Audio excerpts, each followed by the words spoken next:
Shalom, bertemu kita kembali di ibadah rumah kita masing-masing.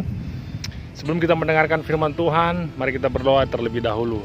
Bapa, di dalam nama Tuhan Yesus, kami bersyukur Tuhan buat kesempatan ini lagi.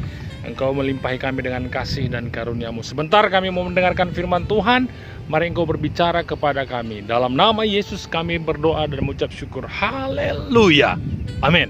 Firman Tuhan yang ingin saya bagikan hari ini adalah bagian ketiga atau bagian terakhir dari sesi khotbah saya tentang the heart of worship.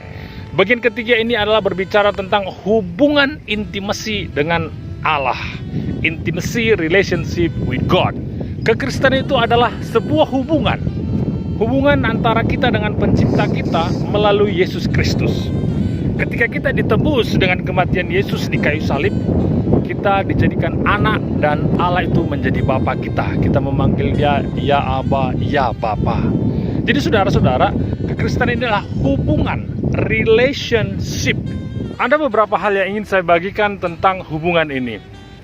Saudara-saudara, saya punya 3 anak dan mereka ini memiliki pendekatan yang berbeda ketika mereka menginginkan sesuatu. Tetapi saya paling suka ketika anak ini melakukan pendekatannya dengan manja-manja, dengan percaya bahwa bapakku ini pasti bisa memenuhi kebutuhanku. Dan seorang bapak akan sangat senang ketika pendekatan anak ini sedemikian rupa, percaya kepada bapaknya 100% bahwa bapaknya akan memenuhi kebutuhannya menurut keperluan anak tersebut.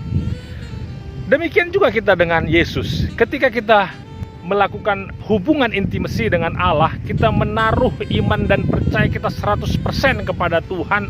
Dia itu Bapa kita yang sanggup memenuhi keperluan dan kebutuhan kita menurut kekayaan dan kemuliaannya.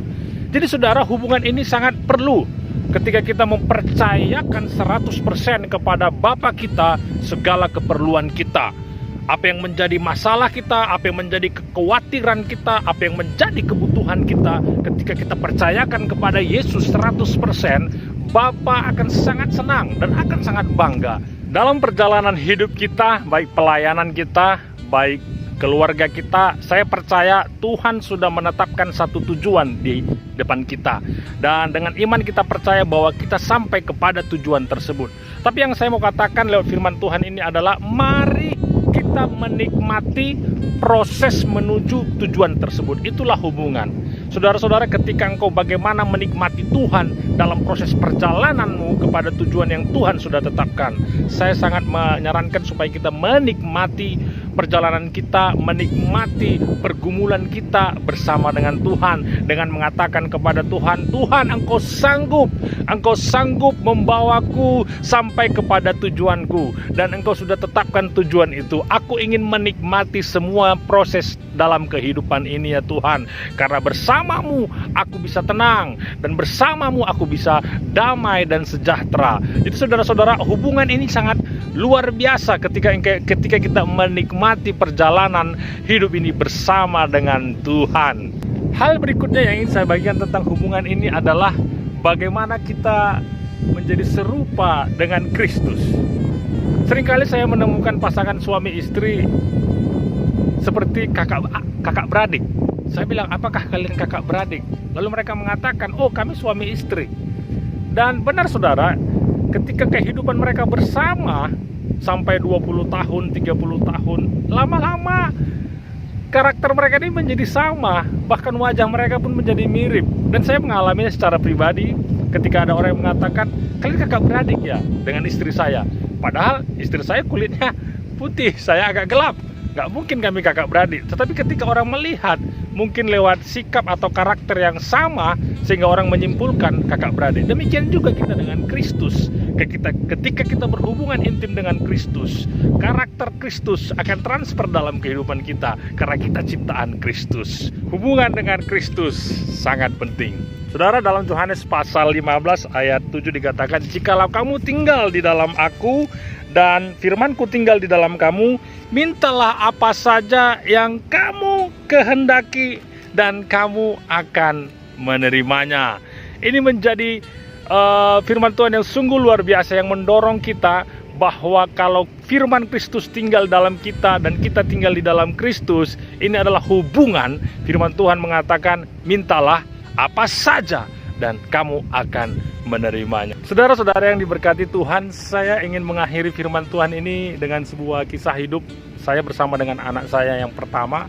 Ketika anak saya yang pertama berumur 4 tahun, ya, dia masih baby, masih suka bermain boneka-bonekaan. Suatu hari saya bekerja di meja saya, ada laptop, ada handphone, ada hal-hal yang lain, alat-alat tulis yang lain. Ketika dia bermain di lantai, tiba-tiba dia datang menghampiri saya. Pada waktu itu saya sangat senang sekali ketika dia datang menghampiri saya.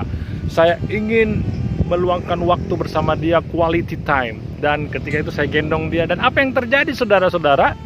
Dia memainkan semua peralatan-peralatan handphone saya, komputer saya, dan yang lain-lain. Saya tidak salahkan dan saya menikmati itu. Tetapi Tuhan kasih pewahyuan pada saya waktu itu dengan mengatakan, anakku, aku juga ingin kau datang, tidak memainkan permainan atau ya mungkin dalam hal ini, meminta itu, lalu pergi begitu saja. Tapi aku ingin menikmati waktu bersama dengan engkau. Aku ingin memeluk engkau, aku ingin mengetahui keluh kesahmu, aku ingin sungguh-sungguh menikmati hanya bersama dengan engkau. Tidak minta ini, tidak minta itu. Saudara-saudara yang berkati Tuhan, mari luangkan waktu kita menikmati Tuhan. Luangkan waktu kita menikmati kemurahan Tuhan, menikmati kasih-Nya yang begitu luar biasa. Hubungan, relationship, intimacy with God sangat penting dalam kehidupan kita. Tuhan Yesus memberkati. Saya ingin berdoa buat setiap jemaat kita yang ada di rumah kita masing-masing. Bapa, dalam nama Tuhan Yesus, biarlah firman Tuhan ini boleh menjadi pengingat kepada kami, agar kami bisa menikmati hubungan kami bersama dengan Tuhan, menikmati proses perjalanan hidup kami bersama dengan Engkau sampai kepada tujuan yang Tuhan sudah tetapkan. Tuhan, ajar kami Tuhan untuk boleh menghitung hari-hari kami dengan menikmati kasih-Mu, menikmati kemurahan-Mu, menikmati kekuasaan-Mu Tuhan Yesus. Terima kasih Tuhan, berkati semua umat-Mu. Di dalam nama Tuhan Yesus kami berdoa dan mengucap syukur. Haleluya. Amin.